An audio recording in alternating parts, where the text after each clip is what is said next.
So దీంట్లో faculty members కూడా attend అవ్వచ్చు. ఎవరైతే జనరల్గా ఏదైనా ఎంసెట్ కాలేజీలోనూ టైర్ 3 కాలేజీలోనూ డీమ్డ్ యూనివర్సిటీస్లోనూ ఎవరైతే ఫ్యాకల్టీ కింద వర్క్ చేస్తారో, ఎవరైతే ట్రైబల్ కమ్యూనిటీ పీపుల్ ఉండి వర్క్ చేస్తారో వాళ్ళు జనరల్గా ఈ యొక్క ఏరియాస్లో మనకి గ్రిప్ తెచ్చుకోవాలనుకుంటారు. ఫౌండేషన్ కోర్స్ 60 గంటల ద్వారా ఆన్లైన్, తర్వాత ఎగ్జామ్స్, తర్వాత సెలెక్ట్ అయినట్లయితే 450 మందిలో కొంతమందిని స్క్రీన్ చేసి ఆఫ్లైన్లో అకామిడేషన్ ఫండింగ్ అంతా కూడా ministry of the tribal affair ఫండింగే ఉంటుంది.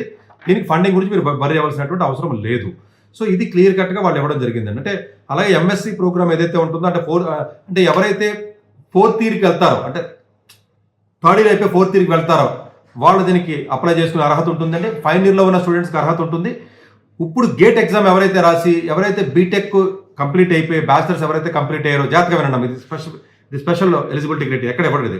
అంటే ఎవరైతే బ్యాచిలర్స్ అయిపోయిందో, ఎవరైతే అండర్ గ్రాడ్యుయేషన్ కంప్లీట్ అయ్యి 2026లో మాస్టర్స్కి వెళ్తారో, అటు గేటో లేకపోతే ఎంఎస్సీయో ఎంటెక్ వాటెవర్ ఇట్ ఇస్, ఆ వెళ్ళి వాళ్ళు కూడా దీనికి అప్లై చేయొచ్చు. అంటే జనరల్గా ఎవరైనా ఎంఎస్సీ ఎంటెక్ జాయిన్ అయిన తర్వాత నెక్స్ట్ సమ్మర్కి ఎలా చేస్తారు, ఇది సమ్మర్ ప్రోగ్రామ్ అని కాదండి. ఆల్మోస్ట్ దీని ప్రోగ్రామ్ జూన్లో ఉంటుంది, అఫ్కోర్స్ తర్వాత జూలైలో ఉంటుంది, మొరాలే సమ్మర్ అనుకోండి, జూన్ జూలై.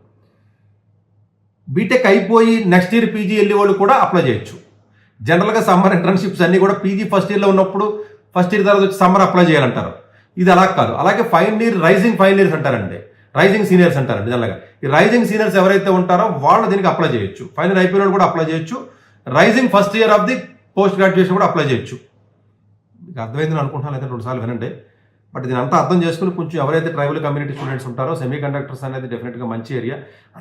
ఇది చాలా లేటెస్ట్ అడ్వాన్స్డ్ ఏరియాస్ అండి. ఎవడ పడితే అటు ఈ ఎంసెట్ కాలేజీలోని డీమ్డ్ కాలేజీలోని చిన్న చిన్న కాలేజీలో ఎవడో చెప్పరాడు, అంత డెప్త్ ఉండదు. ల్యాబొరేటరీస్, నాలెడ్జ్, ఫ్యాకల్టీ ఉండాలి. ఇది గవర్నమెంట్ చాలా మంచి ఉద్దేశంతో ఈ ప్రోగ్రామ్ తీసుకొచ్చింది. ఎక్కువ మంది ట్రైబల్ కమ్యూనిటీ పిల్లలు కానివ్వండి లేకపోతే ఫ్యాకల్టీ కానీ ఇందులో కూడా వచ్చే ఆపర్చునిటీస్ పట్టుకోవాలి, వెనకబడకూడదనే ఉద్దేశంతో, మంచి ఉద్దేశంతో దీన్ని తీసుకురావడం జరిగింది. ప్రతి విద్యార్థి కూడా దయచేసి వాళ్ళకి ఇన్ఫార్మ్ చేయండి, ట్రైబల్ కమ్యూనిటీ పిల్లలకి అందరికీ ఇన్ఫార్మ్ చేసి వాళ్ళని దీంట్లో భాగస్వాములు చేయాలని చెప్పి మనస్ఫూర్తిగా కోరుకుంటాను.